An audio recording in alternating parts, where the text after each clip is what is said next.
Hello friends, कैसे हैं आप सब। Welcome to RMPSU। तो आज हम करवा रहे हैं बीएससी फर्स्ट सेमेस्टर के बॉटनी के यूनिट फर्स्ट के इम्पोर्टेंट MCQs।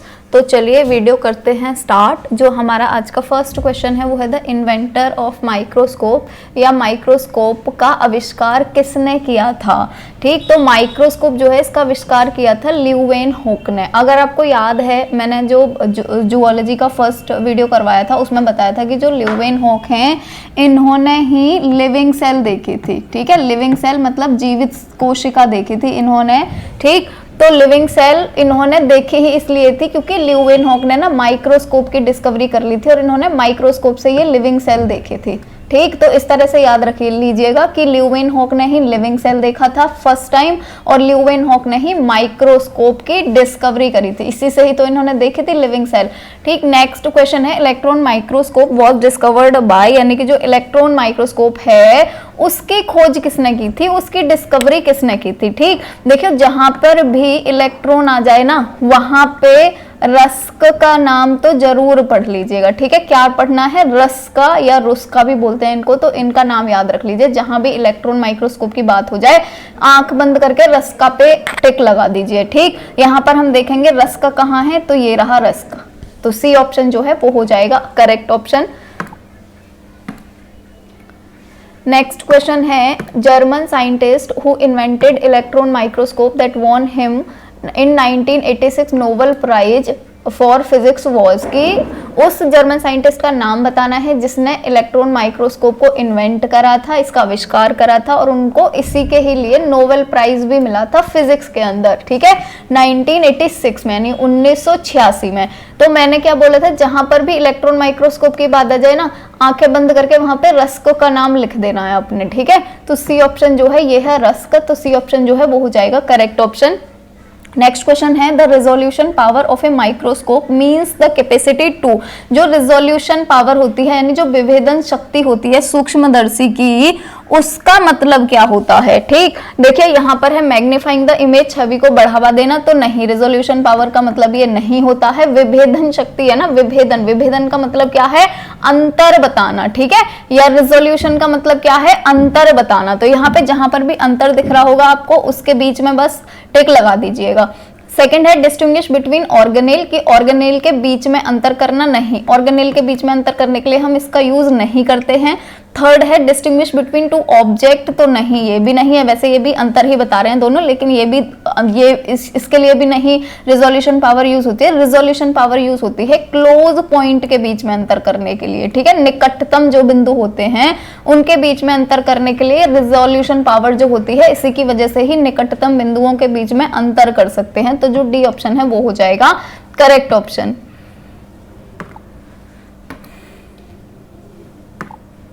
नेक्स्ट क्वेश्चन है light source of electron microscope is, कि जो लाइट सोर्स होता है इलेक्ट्रॉन माइक्रोस्कोप का क्या होता है वो। तो देखिए इलेक्ट्रॉन माइक्रोस्कोप है ना ये, तो ऑब्वियसली इसका लाइट सोर्स क्या होगा, इलेक्ट्रॉन्स होंगे।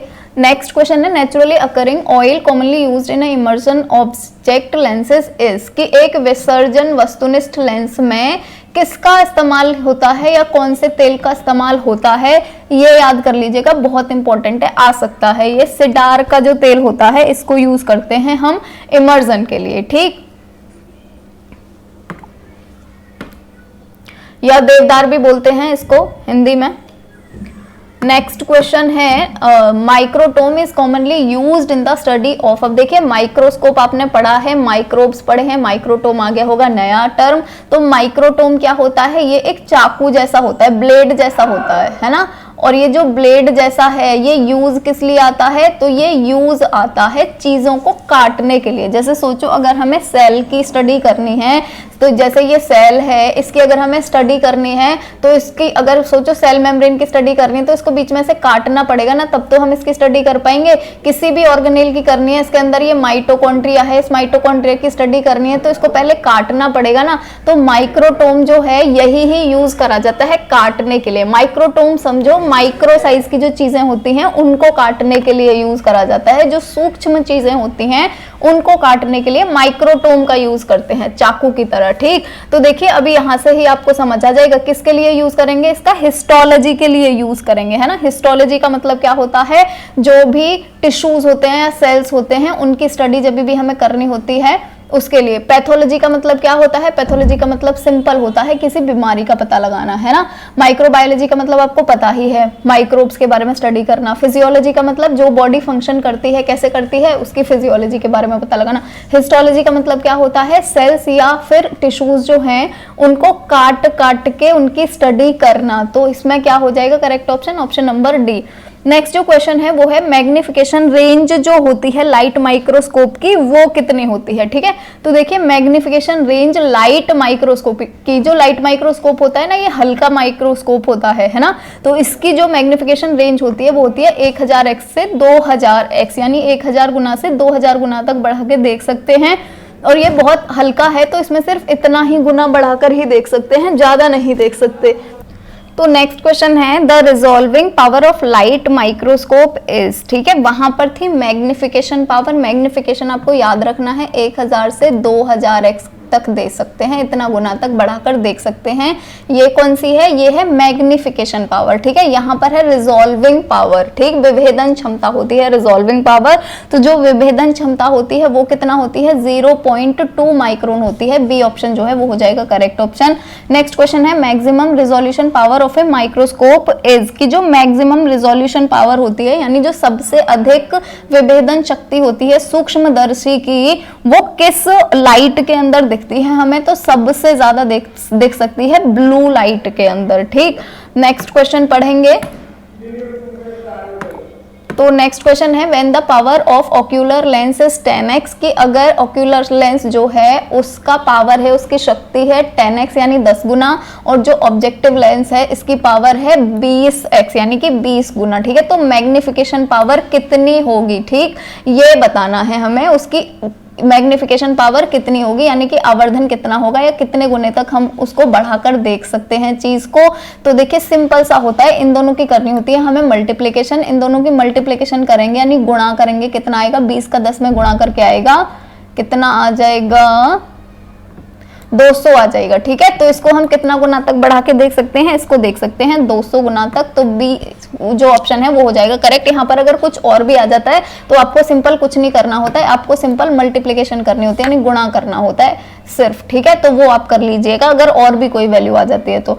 नेक्स्ट क्वेश्चन है magnification of A compound microscope does not depend upon, की जो मैग्निफिकेशन पावर होती है यानी कि जो आवर्धन पावर होती है, आवर्धन शक्ति होती है, या फिर जो चीजों को बड़ा करने की जो शक्ति होती है कंपाउंड माइक्रोस्कोप की, वो डिपेंड नहीं करती है। किस पर डिपेंड नहीं करती है, तो देखिए न्यूमेरिकल अपर्चर जो होता है यानी संख्यात्मक अपर्चर जो होता है इस पर डिपेंड नहीं करती है। बाकी इन सब चीजों पर तो करेगी ही करेगी। Focal length of eyepiece पर करेगी, फोकल लेंथ ऑफ ऑब्जेक्टिव पे करेगी, ट्यूब लेंथ ऑफ माइक्रोस्कोप सब पे करेगी, सिर्फ और सिर्फ न्यूमेरिकल अपर्चर को छोड़ करके। ठीक, नेक्स्ट क्वेश्चन है live cells can be seen using the following microscope, की जो जीवित कोशिकाएं हैं उनको हम किस सूक्ष्मदर्शी की हेल्प से देख सकते हैं। ठीक है, ये पूछ रहे हैं जीवित जो कोशिकाएं हैं उनको, या जो लाइव सेल्स हैं उनको। तो फेज कॉन्ट्रास्ट माइक्रोस्कोपी जो होता है या चरण विपरीत माइक्रोस्कोप जो होता है उसको यूज करके हम देखते हैं लिविंग सेल्स को या जीवित सेल्स को।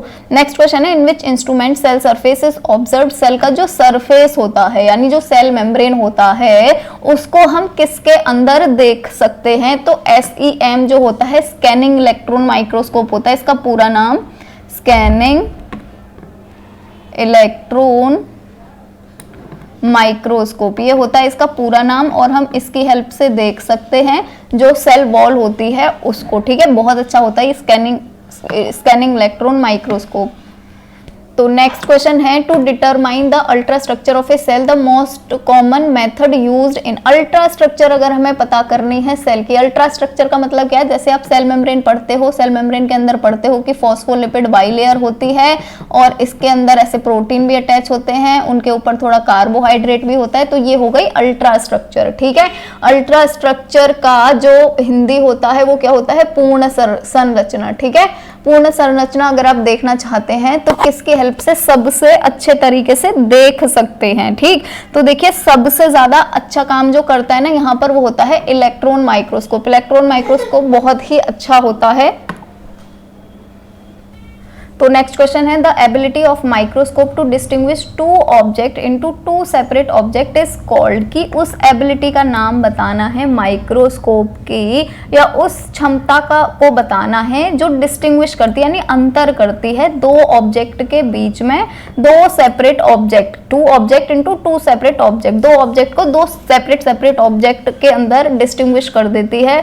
ठीक है, विभेद कर देती है, उस क्षमता का नाम बताना है। तो इस क्षमता को क्या बोलते हैं, इस क्षमता को हम बोलते हैं रिजॉल्विंग पावर। ठीक है, जैसे एक सेल है, इसके अंदर ये दो चीजें अटैच्ड हैं, तो इन दोनों के बीच में अंतर, इन दोनों को अलग अलग करके कौन दिखाता है, रिजॉल्विंग पावर जो होती है माइक्रोस्कोप की वो दिखाती है। ठीक है, और अगर जैसे यहाँ पर ये सेल है, ये इसका न्यूक्लियस है, ये यहाँ पे माइटोकॉन्ड्रिया, ये यहाँ पे लाइसोसोम है, तो इन सारी चीजों को अलग अलग करके कौन दिखाता है, अलग अलग करने की जो क्षमता होती है उसको ही बोलते हैं रिजॉल्विंग पावर। ठीक है, तो ए ऑप्शन जो है वो हो जाएगा करेक्ट। तो नेक्स्ट क्वेश्चन है which of the following is best suited to get the surface view of an object. अगर हमें सरफेस व्यू पता करना है, ये क्वेश्चन अभी ऑलरेडी हो चुका है, बस लैंग्वेज चेंज हो गई यहाँ पे है ना, भाषा चेंज हो गई, कि अगर हमें सरफेस व्यू देखना है किसी भी चीज का तो हम किसकी हेल्प से देख सकते हैं, स्कैनिंग इलेक्ट्रॉन माइक्रोस्कोप की। जहां पर भी आ जाए सरफेस की बात, जहां पर भी आ जाए सेल मेम्ब्रेन की बात, वहां पर सीधा लगा दो स्कैनिंग इलेक्ट्रॉन माइक्रोस्कोप यानी कि सैम। नेक्स्ट क्वेश्चन है which of the following is an example of light microscope. Light microscope का जो एग्जांपल है वो कौन सा है ये बताना है हमें। तो देखिए light microscope, dark field microscope भी इसका ही एग्जांपल होता है, कॉनफोकल माइक्रोस्कोप भी इसका ही एग्जांपल होता है, अल्ट्रा वायलेट माइक्रोस्कोप भी इसका ही एग्जांपल होता है, इसीलिए ऑल ऑफ द अबव जो है ये हो जाएगा करेक्ट ऑप्शन। ठीक,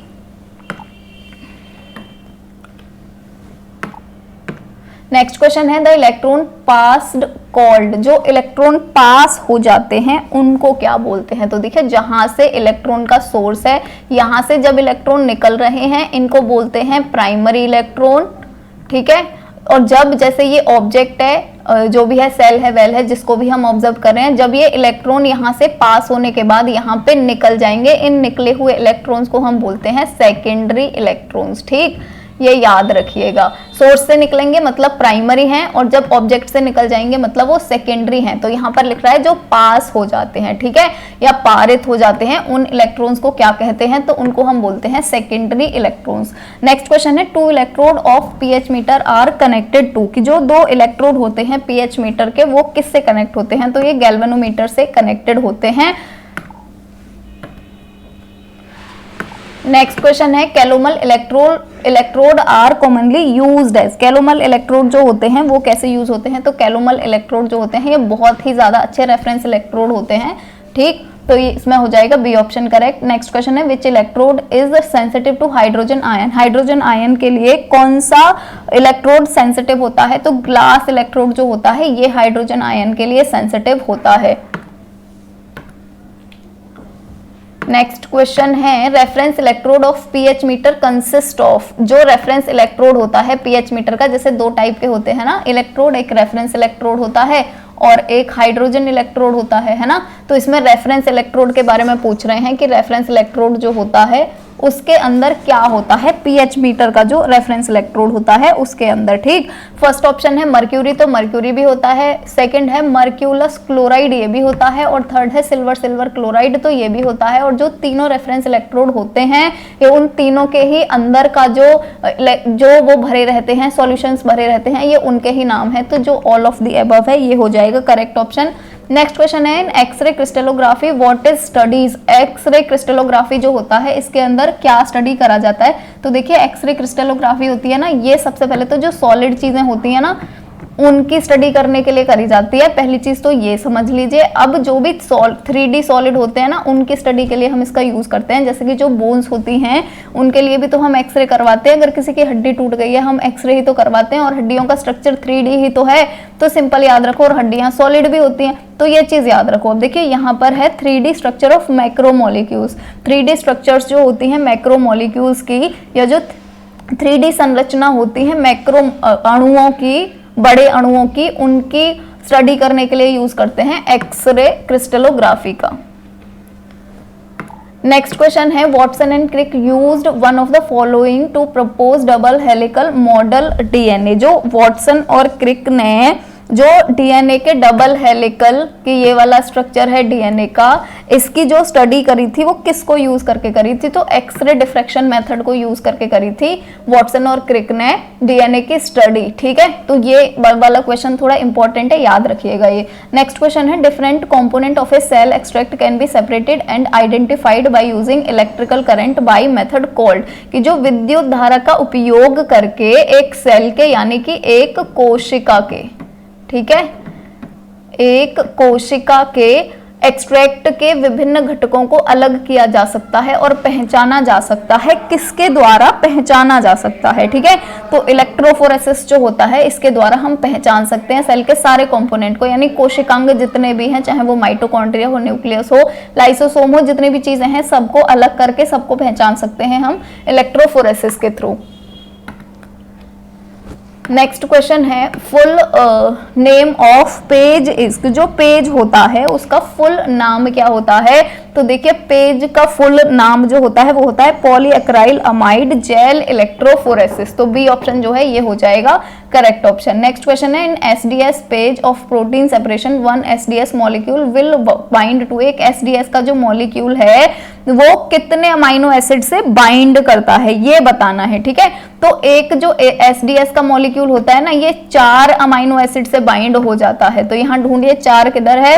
डी ऑप्शन जो है ये हो जाएगा करेक्ट ऑप्शन की एवरी 4 अमाइनो एसिड। एक एसडीएस का मॉलिक्यूल 4 अमाइनो एसिड से बाइंड हो जाता है एसडीएस पेज के अंदर, जब भी प्रोटीन का सेपरेशन कर रहे होते हैं तब। ठीक, नेक्स्ट क्वेश्चन है in order to obtain different cell organelles in pure form which of the following method is used. अगर हमें डिफरेंट सेल ऑर्गेनेल्स को, यानी कोशिकांग जो हैं जितने भी, उनको अगर हमें अलग अलग प्योरीफाई करना है, अलग अलग अगर उनको करना है, तो जो सबसे अच्छा मेथड है वो कौन सा होता है? सबसे अच्छा मेथड होता है सेल फ्रैक्शनेशन। नेक्स्ट क्वेश्चन है electrophoresis is not used for the separation of. की जो इलेक्ट्रोफोरेसिस है यानी जो वैद्युत कण संचलन टेक्निक है उसका यूज हम किसके सेपरेशन के लिए नहीं कर सकते हैं? तो देखो न्यूक्लिक एसिड को यूज करने के लिए इसका यूज करते हैं, अमाइनो एसिड के लिए, प्रोटीन के लिए, सबके लिए करते हैं। मोस्टली ये जो इलेक्ट्रोफोरेसिस है ना इसका यूज करते हैं हम प्रोटीन को सेपरेट करने के लिए, है ना। अब यहाँ पर आप देखेंगे न्यूक्लिक एसिड प्रोटीन है, अमीनो एसिड प्रोटीन है, प्रोटीन तो प्रोटीन है, प्रोटीन अमीनो एसिड से मिलके तो बना होता है, तो इसका भी मतलब प्रोटीन ही हो गया। न्यूक्लिक एसिड भी प्रोटीन ही होता है ना। लास्ट ऑप्शन क्या बच गया? लिपिड बच गया। तो ऐसे करके भी आप वो कर सकते हैं, करेक्ट कर सकते हैं। यहाँ पे नोट लिख रहा है ना, नहीं किया जा सकता, तो लिपिड जो होते हैं इनका सेपरेशन नहीं किया जा सकता है इलेक्ट्रोफोरेसिस को यूज करके। नेक्स्ट क्वेश्चन है the method most frequently used to determine molecular weight of protein is. अगर हमें प्रोटीन का मॉलिकुलर वेट पता करना है तो सबसे अच्छा जो मेथड है वो कौन सा है ये बताना है। ठीक है, तो देखिए अल्ट्रा सेंट्रीफ्यूगेशन जो होता है ना, इसका यूज करके हम प्रोटीन का मॉलिकुलर वेट बता सकते हैं, प्रोटीन का आणविक भार बता सकते हैं। ठीक है, अल्ट्रा सेंट्रीफ्यूगेशन के थ्रू। नेक्स्ट क्वेश्चन है to which RCF is related. जो आरसीएफ है वो किससे रिलेटेड है? तो आरसीएफ रिलेटेड है सेंट्रीफ्यूज से। नेक्स्ट क्वेश्चन है calorimeter is an instrument which works by using. Calorimeter जो होता है वो एक इंस्ट्रूमेंट है जो क्या यूज करके वर्क करता है। ठीक है, जिसको किसकी जरूरत होती है काम करने के लिए या किसी भी चीज की स्टडी करने के लिए। ठीक है, फर्स्ट है इंटरेक्शन ऑफ लाइट एनर्जी, तो हाँ ये तो चाहिए ही चाहिए। सेकंड है कलर्ड सॉल्यूशन, ये भी चाहिए, तभी तो कैलोरीमीटर है ये। कलर का पता लगा, कलर को ही तो देख के, उसकी इंटेंसिटी देख के ही तो पता लगाता है। और फर्स्ट है इंटरेक्शन ऑफ लाइट एनर्जी, तो लाइट एनर्जी जब जाएगी तभी तो कलर दिखेगा, तो इसीलिए जो ए और बी दोनों ऑप्शन है वो हो जाएंगे करेक्ट, यानी सी ऑप्शन हो जाएगा करेक्ट। नेक्स्ट क्वेश्चन है path of carbon in Calvin cycle of photosynthesis can be traced by using, कि जो कार्बन है उसका पाथ हम केल्विन साइकिल में, जो फोटोसिंथेसिस का केल्विन साइकिल होता है उसमें हम कार्बन का पाथ जो है कि वो कहां कहां जा रहा है उसको हम कैसे ट्रेस कर सकते हैं, उसको हम कैसे पता कर सकते हैं। ठीक है, तो कार्बन ही नहीं, इवन जितनी भी चीजें हैं, चाहे वो नाइट्रोजन हो, चाहे कोई भी चीज हो, है ना, चाहे ऑक्सीजन हो, हर चीज का पता हम लगा सकते हैं ट्रेसर टेक्निक के थ्रू। ठीक है, किसके? ट्रेसर टेक्निक के थ्रू। अब यहाँ पर ये जो ट्रेसर एलिमेंट है ये हो जाएगा करेक्ट ऑप्शन, और इस टेक्निक को बोलते हैं ट्रेसर टेक्निक। हो सकता है ट्रेसर टेक्निक भी लिखा हुआ आ जाए यहाँ पे। नेक्स्ट क्वेश्चन है हाइड्रोजन बल्ब प्रोड्यूस, जो हाइड्रोजन बल्ब होता है ये क्या प्रोड्यूस करता है? तो हाइड्रोजन बल्ब प्रोड्यूस करता है यूवी लाइट को। ठीक, इसीलिए जब भी हम यूवी स्पेक्ट्रोस्कोपी पढ़ते हैं तो वहां पर हम हाइड्रोजन लैंप पढ़ते हैं ना, हाइड्रोजन डिस्चार्ज लैंप ऐसे करके पढ़ते हैं ना सोर्स के अंदर, तो वहां से भी ऐसे थोड़ी सी लॉजिक लगा के पढ़ लीजिएगा। नेक्स्ट क्वेश्चन है Beer Lambert principle is related with which instrument, जो बियर लैम्बर्ट प्रिंसिपल है वो किससे रिलेटेड है? स्पेक्ट्रोफोटोमीटर से रिलेटेड है, और इसमें से भी किससे रिलेटेड है? यूवी विजिबल स्पेक्ट्रोस्कोपी जो होता है उससे रिलेटेड होता है ना। अगर आपको थोड़ा बहुत बियर्स लैम्बर्ट लॉ याद हो तो बियर्स जो थे ये क्या बोलते थे? ये बोलते थे कि जो भी एब्जॉर्प्शन है वो कितना होगा वो डिपेंड करता है जो सेल होता है इसके विड्थ पर, है ना, इसके विड्थ पर। और जो लैम्बर्ट थे ये बोलते थे कि जो पाथ लेंथ है उसकी लेंथ पर मैटर करता है। यही तो था बियर लैम्बर्ट लॉ। तो चलिए यूवी विजिबल स्पेक्ट्रोस्कोपी के अंदर आता है ये, बस इतना आपको याद रखना है। ये स्पेक्ट्रोफोटोमीटर तो याद रखना है, यूवी विजिबल भी याद रख लेना, हो सकता है यूवी विजिबल के नाम से ही पूछ लें, UV visible spectrophotometer. Next question है DNA is visualized using ethidium bromide under, की जो डीएनए है उसको हम विजुअलाइज कर सकते हैं, उसको हम देख सकते हैं एथिडियम ब्रोमाइड यूज करके। कौन सी लाइट के अंदर देख सकते हैं, है ना, तो अल्ट्रा वायलेट लाइट के अंदर देख सकते हैं। डी ऑप्शन जो है वो हो जाएगा करेक्ट ऑप्शन, यानी कि पराबैंगनी प्रकाश के अंदर। नेक्स्ट क्वेश्चन है the technique of chromatography was introduced by, जो क्रोमेटोग्राफी का टेक्निक है सेपरेशन का और आइडेंटिफिकेशन का टेक्निक होता है, ये अगर ऐसे भी आ जाए ये भी याद रख लेना। इस टेक्निक से हम सेपरेशन कर सकते हैं कंपाउंड्स का, यानी अलग अलग कर सकते हैं उनको, और आइडेंटिफिकेशन कर सकते हैं यानी उनकी पहचान कर सकते हैं, है ना। दो टेक्निक के लिए यूज करा जाता है क्रोमेटोग्राफी। इसको सबसे पहले इन्वेंट किसने किया था? सबसे पहले इसको इंट्रोड्यूस किसने किया था? तो साइंटिस्ट थे टी स्वेट, उन्होंने क्रोमेटोग्राफी को सबसे पहले इंट्रोड्यूस किया था। नेक्स्ट क्वेश्चन है which of the following school challenges the authority of Vedas as well as hegemony the ब्राह्मण प्रिस्ट, निम्नलिखित में से कौन से स्कूल वेदों के अधिकार के साथ साथ ब्राह्मण पुजारियों के आधिपत्य को चुनौती देता है? ये क्वेश्चन है इंपॉर्टेंट क्वेश्चन। इसका जो करेक्ट ऑप्शन है वो है चार्वाका फिलोसफी ऑफ मटेरियलिज्म। ठीक, नेक्स्ट क्वेश्चन है the word Veda has been derived from root word vid, जिसका मतलब क्या होता है? विद जो है इससे वेदा बना है, और विद जो है इसका मतलब क्या है? तो विद का मतलब होता है नॉलेज। नेक्स्ट क्वेश्चन है the Upanishads are a series of book devoted to, की जो उपनिषद हैं वो सीरीज है बुक्स की। ठीक है, वो एक श्रृंखला है बुक्स की, और ये जो श्रृंखला है बुक्स की वो किसको डिवोटेड है ना, वो किसको समर्पित है, इसका नाम बताना है हमें। तो ये जो उपनिषद्स हैं ये फिलॉसफी को डिवोटेड है ना, फिलॉसफी को समर्पित हैं, फिलॉसफी है इसमें बहुत सारी। नेक्स्ट क्वेश्चन है द स्टेपल फूड ऑफ वैदिक आर्यंस एज, वैदिक आर्यों का जो मुख्य भोजन था वो क्या था? तो देखिए आर्यंस जो थे ना वो इतने ज्यादा वो नहीं थे उस टाइम पे कि वहां पे पिज्जा मिल जाता, उनको बर्गर मिल जाता, ये सारी चीजें मिल जाती, कितने टाइम पहले की बात है ना। तो यहाँ पर जो मिल्क और उससे बने प्रोडक्ट होते थे ना, ये लोग उनका, इन लोगों का वो मुख्य भोजन था। ये उस टाइम पे मानते थे कि जो मिल्क और इसके प्रोडक्ट हैं वो सबसे अच्छे भोजन है, वो मुख्य भोजन होने चाहिए, है ना। चलिए नेक्स्ट क्वेश्चन पढ़ेंगे। नेक्स्ट क्वेश्चन है द वैदिक deity Indra was God of, की जो वैदिक देवता हैं इंद्र वो किसके देवता थे? ठीक है, इसका हमें वो देना है, आंसर देना है। और ये वाला जो क्वेश्चन है ना ये बड़ा ही इंपॉर्टेंट सा क्वेश्चन है, देखिए क्या होता था, जो ये होते थे ना, आर्यंस होते थे ना, वो क्या करते थे, जैसे उनको ये पता था कि गेहूं कब आता है ना, जो गेहूं होता है ये कब आता है, तो इनको ये था एक स्पेसिफिक टाइम आता है जब बारिश होती है ना, तो बारिश के बाद में ये ऐसे ऐसे कुछ प्लांट आ जाते हैं और इनके ऊपर फिर ऐसे बाल आ जाती हैं, और ये बाल जो होती हैं यही ही गेहूं की होती हैं, है ना। तो इनको क्या लगता था कि कोई देवता है जो बारिश करवाता है ना, और वो बारिश क्यों करवा रहा है, ताकि हमें ये खाना मिल सके, हमें ये बाल मिल सके, ठीक है, इस चीज से याद रखिए। तो इसीलिए जो आर्यंस थे ना, वो इंद्र जो थे सबसे पहले इन्हीं को ही भगवान माना जाता था, और इनको किसका भगवान माना जाता था, बारिश और गड़गड़ाहट का, ठीक है, बारिश और गड़गड़ाहट का। नेक्स्ट क्वेश्चन है, the term philosophy is derived from which of the following, जो फिलोसफी टर्म है वो किससे डेराइव हुआ है, किस भाषा से डेराइव हुआ है, तो फिलोसफी जो है ना वो ग्रीक भाषा से डेराइव हुआ है। चलिए नेक्स्ट जो क्वेश्चन है वो है, द वर्ड सत्यमेव जयते इन state emblem of India was taken from, जो सत्यमेव जयते है वो राज्य प्रतीक में जो है सत्यमेव जयते वो कहाँ से लिया गया है, ये क्वेश्चन ना रट लीजिएगा, ये बहुत ही ज्यादा इंपॉर्टेंट क्वेश्चन है, ये उपनिषद से लिया गया है ना। नेक्स्ट क्वेश्चन है, सब्जेक्ट मैटर रिलेटेड टू, जो सब्जेक्ट मैटर है वो किससे रिलेटेड है, तो लॉ से रिलेटेड है। नेक्स्ट क्वेश्चन है, which of the following is not true, इनमें से कौन सी चीज ट्रू नहीं है, बाकी सारी चीजें ट्रू हैं, हमें एक ढूंढनी है जो ट्रू नहीं है। तो फर्स्ट है, इमोबिलाइज सेल आर लिविंग, तो हाँ जी ये लिविंग होती है सेल। देखो इमोबिलाइजेशन का मतलब क्या होता है, जैसे ये हमारे पास सेल है तो हम ना इसको किसी चीज के अंदर बंद करवा देते हैं ना, हो सकता है इसके अंदर होल भी हो, इसके अंदर छिद्र भी हो, है ना, तो हम बस इसको इसके अंदर बंद करवा देते हैं, बाकी इसके सारे काम होंगे जो ये सेल करना चाहती है सब कर सकती है, बस ये इसके अंदर बंद है किसी चीज के अंदर, तो ये लिविंग तो रहती ही है ना। तो फर्स्ट ऑप्शन तो हो जाएगा सही ऑप्शन।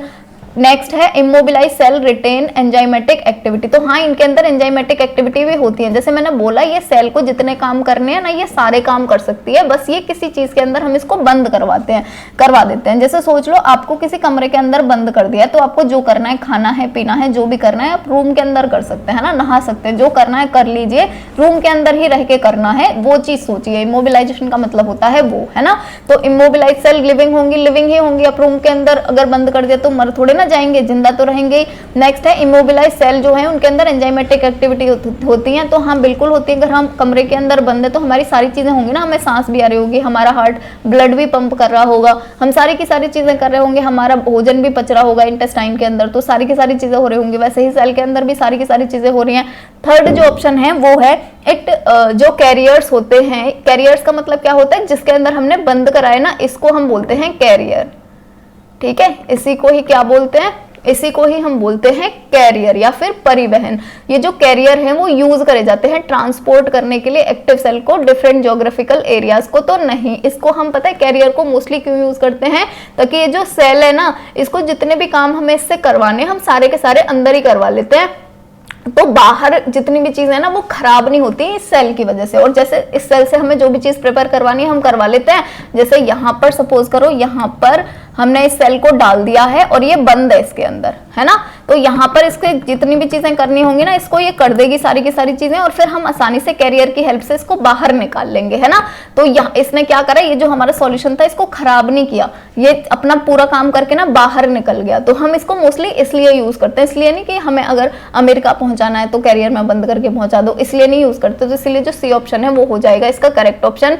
देखिए क्योंकि यहाँ पर क्या पूछा है, यहाँ पर पूछा है कौन सा ट्रू नहीं है, ये वाला भी ट्रू था, बी भी ट्रू था, सी वाला ट्रू नहीं है, हम ट्रांसपोर्ट के लिए थोड़े यूज करते हैं, ठीक। नेक्स्ट है डी ऑप्शन है, एंट्रैपमेंट इज इरिवर्सिबल प्रोसेस, तो हाँ एंट्रैपमेंट जो होता है वो इरिवर्सिबल प्रोसेस होता है। एंट्रैपमेंट का मतलब क्या होता है, ये अगर हमारा सेल है तो इसको है ना हम ऐसे जाले जाले बना के इसके ऊपर फंसा देते हैं, इसका ही मतलब होता है एंट्रैपमेंट, ठीक।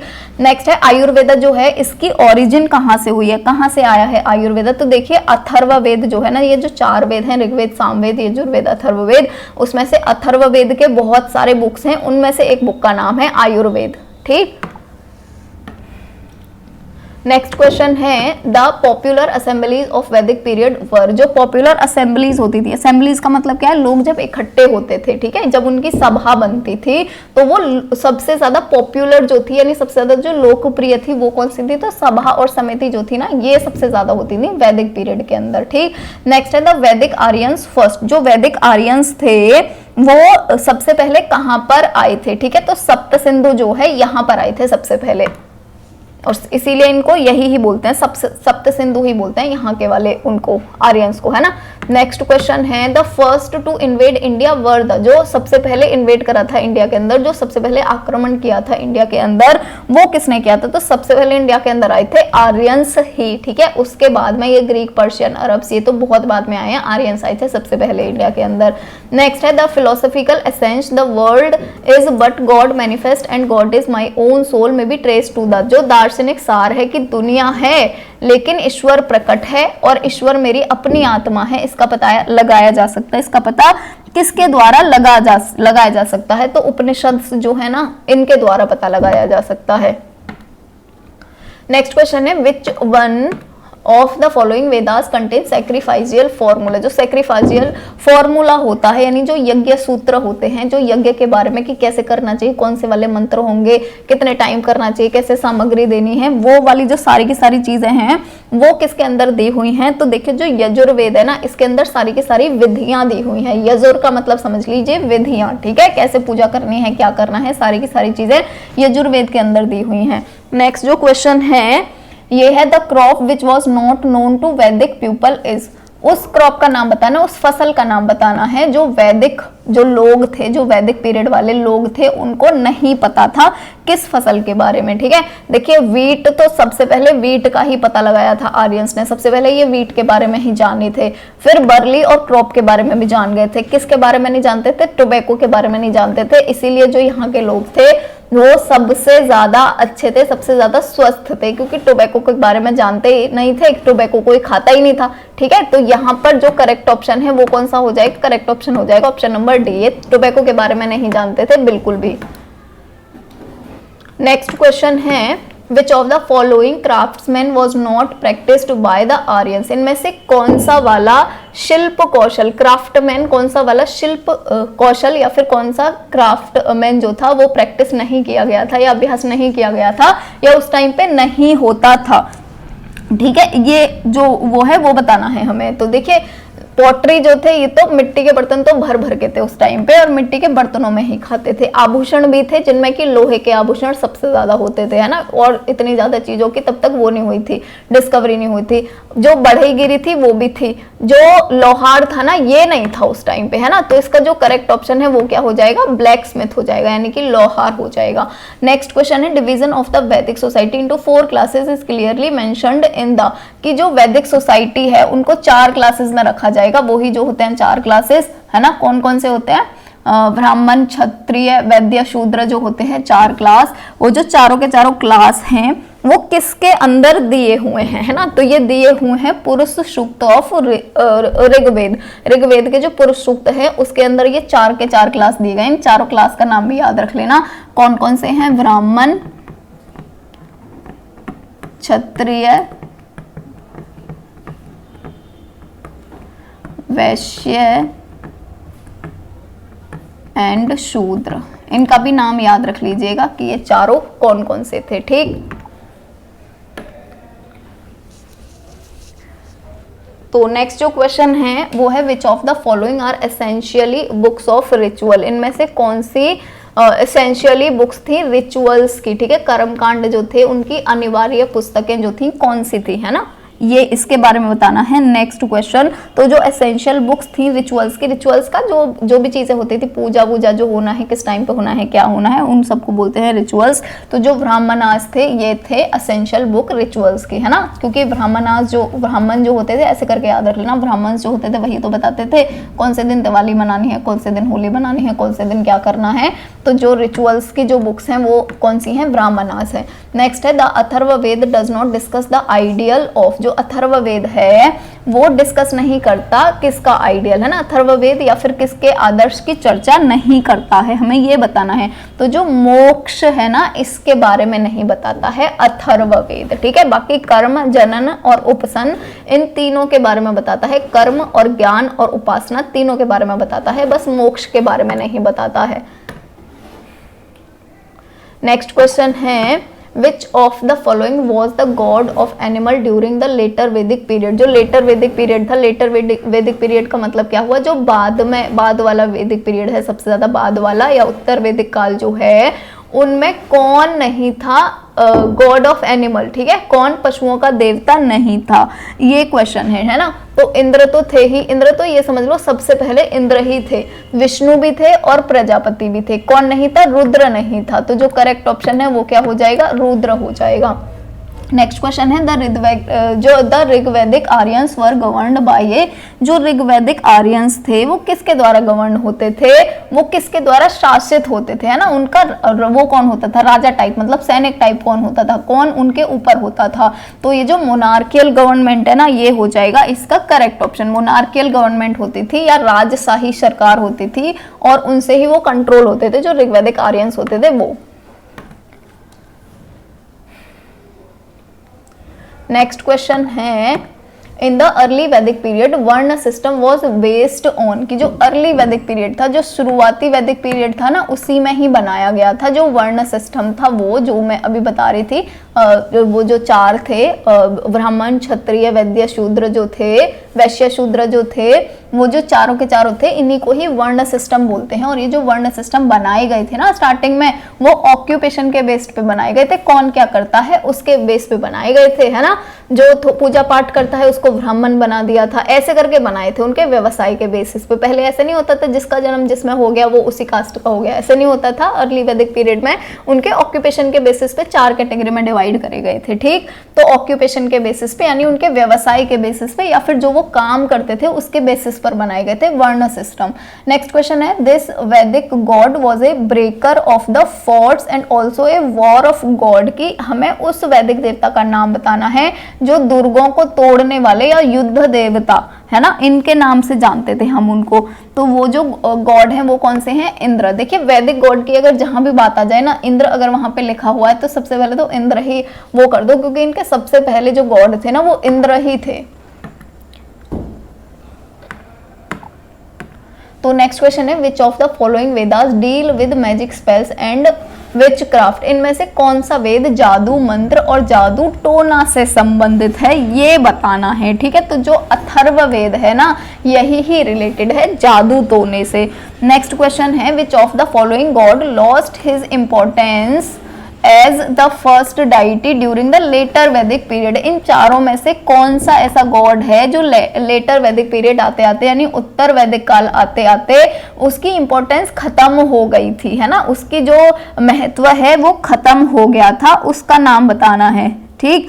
तो देखिए जो वरुण थे ना, वरुण, इनका फिर इंपॉर्टेंस ना धीरे धीरे कम होता गया था। बाकी तो विष्णु, अग्नि और रुद्र ये तो तीनों इंपॉर्टेंट थे ही। अगर यहाँ पे इंद्र होता तो इंद्र जो थे उनका भी कभी इंपॉर्टेंस कम नहीं हुआ था, वरुण जो थे इनका इंपॉर्टेंस हो गया था कम।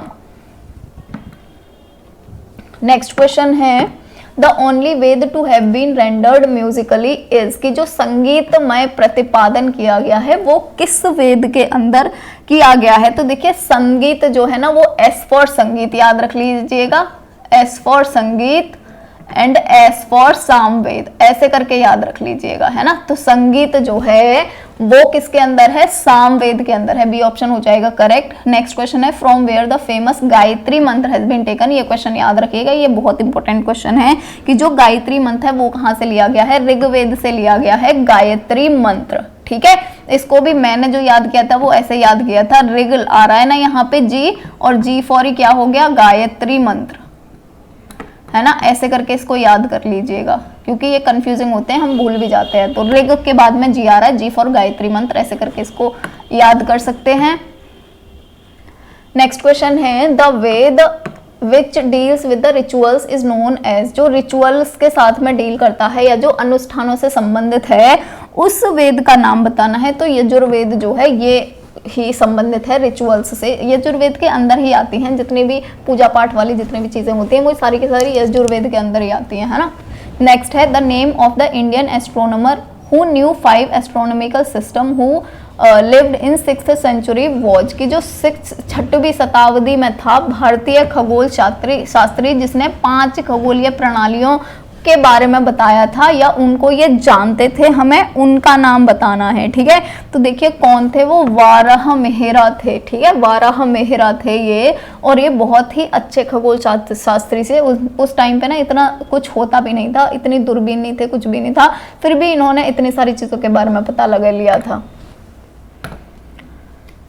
नेक्स्ट क्वेश्चन है which of the following Vedas is rendered Musically, वो तो फिर से वही आ गया, म्यूजिकली मतलब संगीत, और एस फॉर संगीत और एस फॉर सामवेद, है ना। ये तो ऐसे याद कर ही लेना है, वही क्वेश्चन है, थोड़ा सा चेंज करके आ गया है, बस यहाँ पे आपको ऐसे करके पूछ लिया है कि म्यूजिकली, और वहां पे था संगीत से रिलेटेड कौन सा है ना, तो म्यूजिक का मतलब संगीत ही तो है। देखो यहाँ पे संगीत में लिख रहा है, तो एस फॉर संगीत, एस फॉर सामवेद, ऐसे करके याद रख लेना, सी ऑप्शन हो जाएगा करेक्ट। नेक्स्ट क्वेश्चन है the famous poet Kalidas lived in court of, जो कालिदास थे, ठीक है, वो किसके कोर्ट में रहते थे, वो किसके दरबार में रहते थे, ये क्वेश्चन है ना। तो कालिदास जो थे ये चंद्रगुप्त सेकंड के दरबार में रहते थे।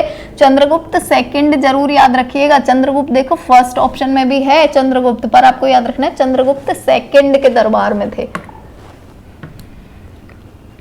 नेक्स्ट क्वेश्चन है the Rigvedic Aryans were a pastoral people in worn out by the fact that, जो ऋग्वैदिक आर्य पशुचारी लोग थे वो इस तथ्य से उत्पन्न होते थे कि, ये बताना है, ठीक है। तो फर्स्ट जो ऑप्शन है वो है ऋग्वेद में गाय के कई संदर्भ हैं, तो हाँ बिल्कुल बहुत गाय को पूजनीय मानते थे। नेक्स्ट है अधिकांश युद्ध गायों के लिए लड़े गए, तो हाँ बिल्कुल गायों के लिए लड़े गए पहले, क्योंकि इतना ज्यादा वो कुछ तो होता नहीं था किसी के पास कि सोना है चांदी है कि घर में फ्रिज रखा है, टीवी रखा है, कार रखी है, उसके लिए युद्ध लड़ा जाए। युद्ध जो लड़ा जाता था ना पहले, वो केवल 2 चीजों के लिए लड़ा जाता था, या तो उनके घर में जो गेहूं रखे हुए हैं, है ना, जो स्टोर करे हुए उन्होंने गेहूं हैं उनके लिए लड़ाई होती थी, या होती थी लड़ाइयां काऊ के लिए, गाय के लिए, ठीक है, तो गाय के लिए बिल्कुल लड़ते थे। जो थर्ड ऑप्शन है वो है gift made to priest were usually cows, जो पुजारियों को देने वाले, जैसे कभी भी कोई भी पूजा करवाता था पहले, तो जो पुजारी होते थे उनको उपहार में गाय ही देते थे, क्योंकि और कुछ उनके पास था ही नहीं। तो सी ऑप्शन भी सही हो जाएगी, इसलिए जो डी है ऑल ऑफ दी अबव, ये ऑप्शन हो जाएगा करेक्ट ऑप्शन। नेक्स्ट क्वेश्चन है who compiled the tales of the Panchatantra, Panchatantra जो है वो किसने लिखा था, या इसका संकलन जो है वो किसने किया था, ठीक। तो जो विष्णु शर्मा थे, कहाँ पे, हाँ ये जो विष्णु शर्मा थे इन्होंने किया था, पंचतंत्र को लिखा था विष्णु शर्मा ने, ठीक। नेक्स्ट क्वेश्चन है in the Rigveda the term dasas and dasyus refers to, कि जो दास और दस्यु शब्द है इसका मतलब क्या है ये बताना है, ठीक है। तो दास और दस्यु जो थे ना, देखिए यहाँ पे ना ये जो लोग जब लड़ने आए थे ना, तो वहां पे जो लोग नॉन आर्यंस थे, आर्यंस जब लड़ने आए थे तो जो नॉन आर्यंस लोग थे ये उनको दासास और दस्युज बोलते थे, ठीक है, दास और दस्यु बोलते थे। जो नॉन आर्यन थे उनको बोला जाता था दासास एंड दस्युज।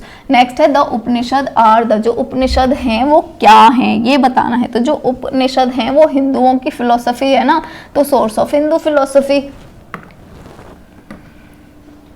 नेक्स्ट क्वेश्चन है who among the following was the pioneer of yoga, निम्नलिखित में से कौन योग का प्रेरणता है, ठीक है। योग जो है इसके बारे में सबसे पहले किसने बताया था, तो जो पतंजलि है ना ये ही थे, इन्होंने ही बुक लिखी थी सबसे पहले योगा की, इन्होंने ही सबसे पहले समझा था योगा के बारे में। उसी को ही बाबा रामदेव जो है वो पतंजलि को ही फॉलो करते हैं, उन्होंने अपनी कंपनी का नाम भी पतंजलि ही रखा है ना।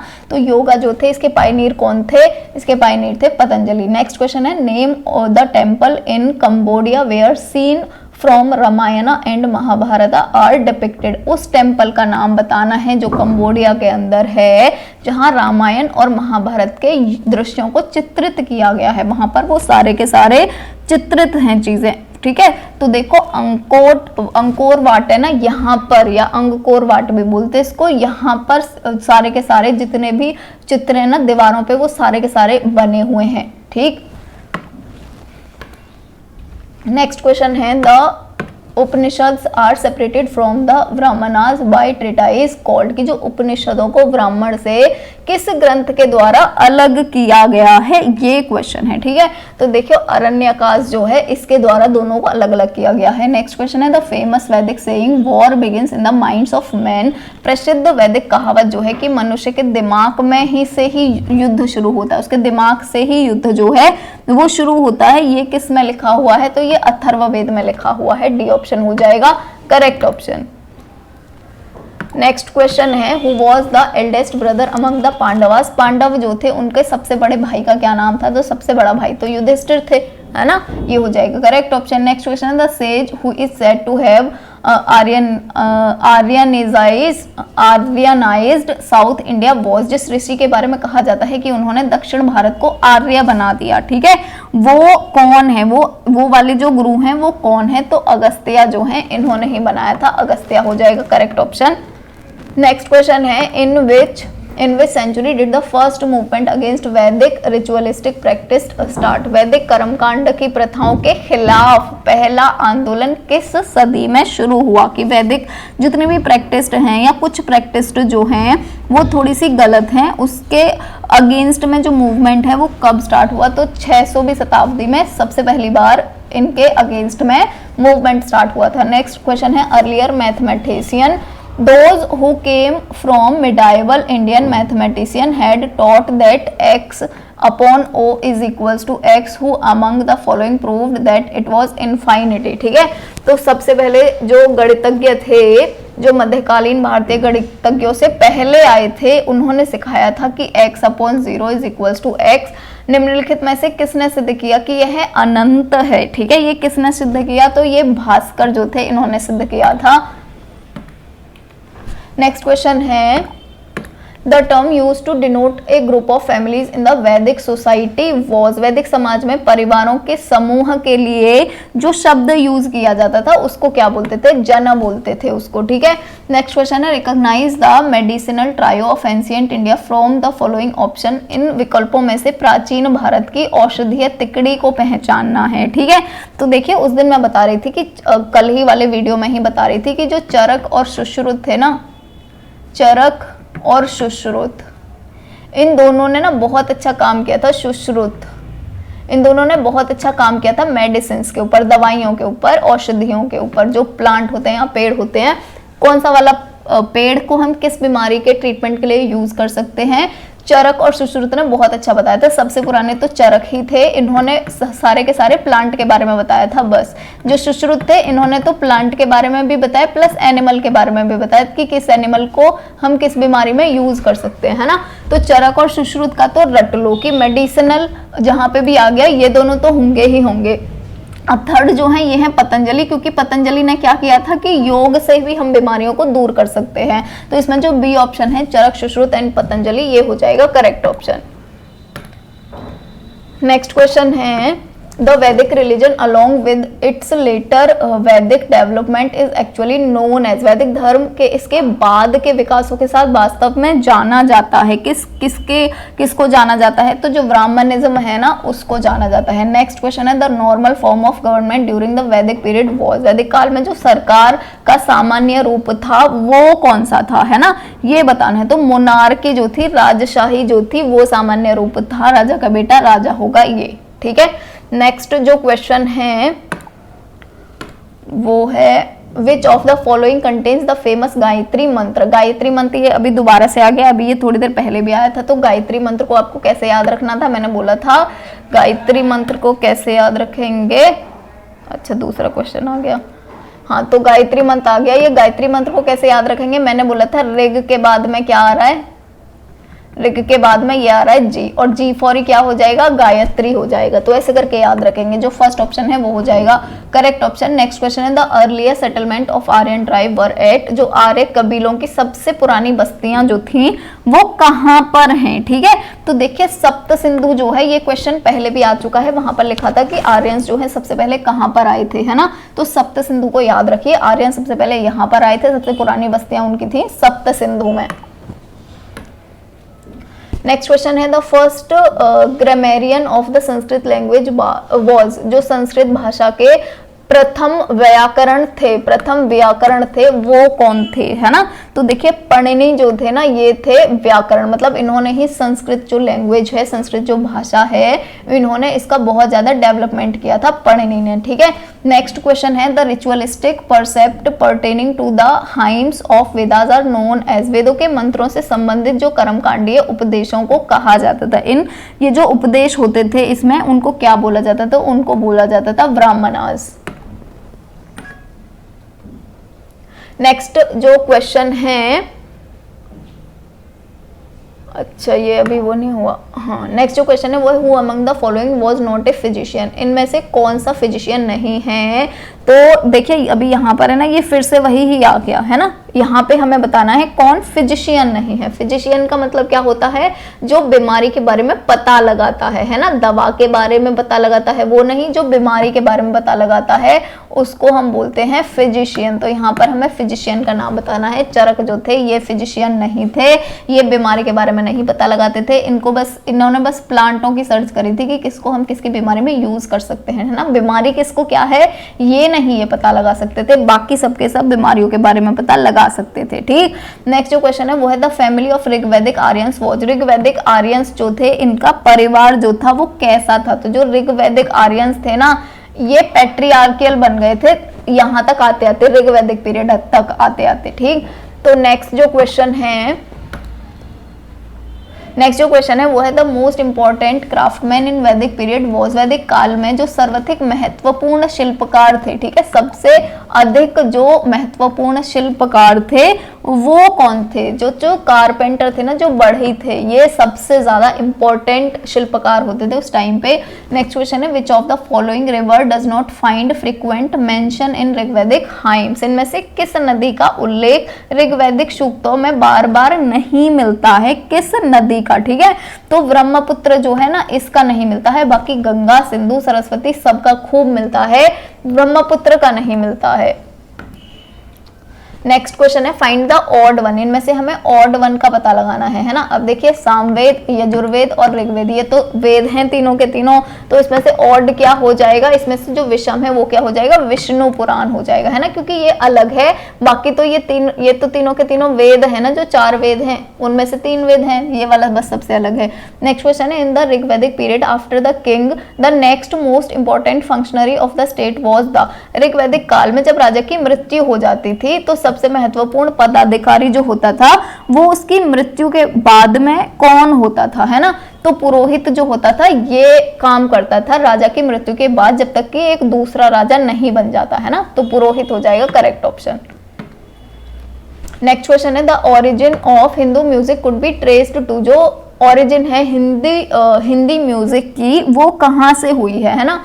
तो मैंने आपको बोला था जहां पर भी म्यूजिक आ जाए यानी संगीत आ जाए, है ना, वहां पर भी आपको क्या कर लेना है, स से क्या हो जाएगा सामवेद, या मैंने बोला था आपको कि संगीत से ही क्या हो जाएगा, एस फॉर संगीत एंड एस फॉर सामवेद, ठीक है। ऐसे करके याद करो, जहां भी म्यूजिक आ जाए, जहां भी संगीत आ जाए वहां सामवेद ढूंढना है बस आपको। तो सी ऑप्शन हो जाएगा यहाँ पर करेक्ट ऑप्शन। नेक्स्ट जो क्वेश्चन है वो है आफ्टर द ग्रोथ ऑफ वैदिक religion the most important development in the history of so called Hinduism was the development of, वैदिक धर्म के विकास के बाद तथाकथित हिंदू धर्म के इतिहास में सबसे महत्वपूर्ण विकास जो था वो क्या था। तो सबसे इंपॉर्टेंट जो विकास था वो था भागवतिज्म, ठीक है, भागवतवाद। नेक्स्ट क्वेश्चन है which of the following is the oldest of Vedas, वेद में सबसे पुराना जो वेद है वो कौन सा है। तो ऋग्वेद जो है ये है सबसे ज्यादा पुराना वेद, ठीक है। तो आज के जो क्वेश्चन थे वो यही थे। बॉटनी का जो फर्स्ट यूनिट है इसमें से यही इंपॉर्टेंट क्वेश्चंस बनते थे, ये क्वेश्चंस पढ़ लीजिएगा, सारे के सारे इंपॉर्टेंट क्वेश्चंस डाले हुए हैं। तो चलिए फिर नेक्स्ट मिलते हैं अगले वीडियो में। Thank you. और अगर आपने अभी तक चैनल को सब्सक्राइब नहीं करा है तो प्लीज़ कर लीजिएगा, सपोर्ट कर लीजिएगा। और अगर वीडियो अच्छा लगा हो तो लाइक कर दीजिएगा और अपने दोस्तों के साथ शेयर ज़रूर कर दीजिएगा।